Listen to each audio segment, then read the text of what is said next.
My name is Clara. I'm a social worker and I work for Fraser Health.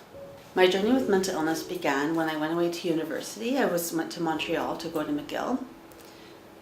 I was having the time of my life. I was loving it there. But after a couple of months, I started to get sick. I started getting depressed. I started thinking a lot about suicide, and I knew that I needed to get help. At some point at the very beginning, I started self-harming, and I remember just going to the drugstore and wanting to buy things to hurt myself, and always this kind of trying to do the best thing for me when my brain is telling me something else. It's very difficult, but when you kind of are recovered or mostly recovered, that pain is gone.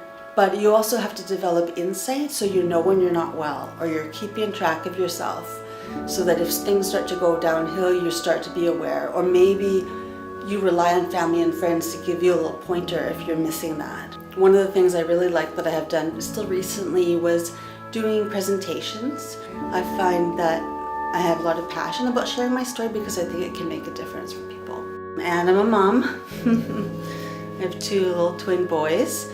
That joy of the children, the joy of spending time with friends, the joy of doing little arts and craft things that I like to do. If you look at someone with a mental illness, we're so busy looking at that illness and what they have and not all the other parts.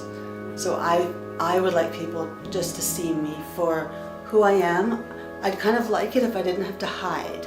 Being a mother, having a career, having kind of friends and family. So all of those things are kind of part of how I define myself. So having mental illness is one of those things, but it's not everything, and it's not the only thing. In fact, it's kind of getting smaller and smaller as we go along. I'm just like anybody now, right? I just have a mental illness, but I'm just like anybody else. And people in the community would have absolutely no idea that I have a mental illness.